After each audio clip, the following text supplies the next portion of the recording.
लेकिन सर क्या कोई उम्मीद बनती है? हम 6 हफ्तों से लगातार आप गिर रहे हैं, कहीं तो ब्रेक लगेगा। देखो, ब्रेक किस वजह से लगेगा? अगर अपने सवाल मन में ये पूछे भाई कि गिरना बंद करना चाहिए, ठीक है चलो मान ली गिरे, हाँ। किस वजह से? दो ही वजह है। या तो एफआई बेचना रोक दें, Okay. ठीक है, या फिर टैरिफ वॉर को लेकर कोई अच्छी खबर आ जाए। करेक्ट। तीसरी कोई वजह नहीं, रिजल्ट के दम पे हम गिरना नहीं रोक सकते। करेक्ट। लोकल फंड की कितनी भी खरीदारी हो जाए हम गिरना नहीं रोक सकते। राइट। तो आपको क्या करना है? आपके लिए सिंपल सा चीज ये है कि गिरने के लिए एक सबसे बड़ा ट्रिगर ये होगा ट्रंप और पुतिन की मीटिंग। अगर इस मीटिंग के पहले, मीटिंग में, मीटिंग के बाद अगर कोई अच्छी खबर आए राहत देने वाली, वही आपको गिरावट रोक सकती है, थोड़ी शॉर्ट कवरिंग ट्रिगर कर सकती है। अगर आप शॉर्ट हैं बाजार में तो आप शॉर्ट तभी काटेंगे जब एफआईज का बाय फिगर दिखें, और एफआईज का बाय फिगर तभी आएगा जब टैरिफ के मोर्चे पर कहीं कोई अच्छी खबर आपके आने के आसार बने। तब तक आपको शॉर्ट कवरिंग करने की कोई जल्दबाजी, हड़बड़ी नहीं है। ठीक है। सो युद्ध विराम लौटने की खबर आने पे ही पहले रिकवरी लौटेगी। Point number 1। अब बैंक निफ्टी में 54,900 बहुत स्ट्रॉन्ग सपोर्ट है जो शुक्रवार का लो इसके आसपास है। मिड कैप इंडेक्स भी 22 मई में जो इनका 100 दिनों का मूविंग एवरेज है 55-56 हज़ार के आसपास, उसके करीब पहुंच चुका है। स्मॉल कैप इंडेक्स भी 23 मई के इनके जो लो के आसपास है 17,400। तो 3 इंडेक्स आपके बहुत स्ट्रॉन्ग सपोर्ट लेवल पर है। निफ्टी ने शुक्रवार को एक इंपॉर्टेंट सपोर्ट तोड़ा है 100 दिनों के मूविंग एवरेज का, लेकिन बैंक निफ्टी, मिड कैप और स्मॉल कैप ने बिल्कुल एकदम इंपॉर्टेंट, ये मेक और ब्रेक लेवल है। या तो ये कि निफ्टी और इनको नीचे खींच के ले जाए, बोले जब मैं गिर गया तुम क्या कर रहे हो, आ जाओ तुम भी नीचे। सही बात है, बराबर। या फिर ऐसा हो ये तीनों इंडेक्स के भाई ठीक है निफ्टी एक दिन घट गया, कभी कभी वो फॉल्स ब्रेकडाउन भी होता है ना, एक आध दिन गिर गया होगा, हम बड़े सपोर्ट लेवल के आसपास और हम ब्रॉडर मार्केट में हम इससे ज़्यादा गिरने को तैयार नहीं। Let's play for a recovery. तो उस हिसाब से ये मेक और ब्रेक वाला हफ्ता होगा इस हफ्ते।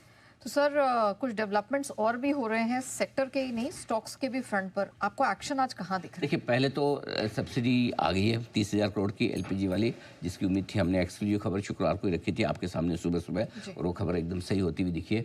तो तेल कंपनी में शुक्रवार को भी एक्शन बना था, आज एक्शन थोड़ा और बढ़ सकता है। एक और इंटरेस्टिंग खबर है, टॉक ऑफ द टाउन था, मिनिमम बैलेंस वाली खबर। आईसीआईसीआई बैंक ने 50,000 कर दिया। लोग जानना चाहते थे कि इस पर क्या फ़र्क पड़ेगा, आईसीआईसीआई बैंक के लिए पॉजिटिव है नेगेटिव है। मेरा ये समझना आईसीआईसीआई बैंक के लिए से पॉजिटिव समझना चाहिए, नेगेटिव नहीं। पहली चीज़ तो हुआ क्या है वो समझ लीजिए। 1 अगस्त के बाद से जो भी नए अकाउंट खुल रहे हैं सेविंग बैंक अकाउंट, उसमें शहरी इलाकों में मिनिमम 50,000 रुपये का बैलेंस रखना पड़ेगा आईसीआईसीआई बैंक के शेयरदार अकाउंट होल्डर्स को। इसका मतलब क्या है? इसका मतलब आईसीआईसीआई बैंक का फोकस क्लियर है। हम नंबर ऑफ अकाउंट्स ज़्यादा नहीं चाहते, हम क्वालिटी ऑफ अकाउंट्स चाहते हैं। हम ऐसे कस्टमर चाहते हैं जिनकी कैपेसिटी के 50,000 का बैलेंस रख पाए। राइट। हालांकि बैलेंस नहीं रखने पे फाइन 500 रुपये का ही, पेनल्टी 500 रुपये की महीने की। 500 रुपये की पेनल्टी बहुत ज़्यादा नहीं होती एक इंडिविजुअल के लिए, लेकिन बहुत सारे लोग दे तो आईसीआईसीआई बैंक के लिए ज़्यादा हो जाती है। पहली चीज़। दूसरी चीज़ है कि आईसीआईसीआई बैंक का फोकस एक और बात को लेकर क्लियर कि मेरी बैलेंस शीट की साइज़ इतनी बड़ी हो चुकी है कि मैं ये अफोर्ड कर सकता हूँ कि अगर छोटे कस्टमर मेरे पास ना आए तो मुझे चलेगा। और तीसरी बात है कि जिस समय डिपॉजिट्स की मारामारी है, ठीक है, इतना आसान नहीं है डिपॉजिट लेना, और डिपॉजिट का मामला आते ही लोग सरकारी बैंकों की तरफ पहले भागते हैं। करेक्ट। राइट। बाकी सब बैंकिंग के लिए प्राइवेट बैंक्स की तरफ ज़्यादा भागते हैं।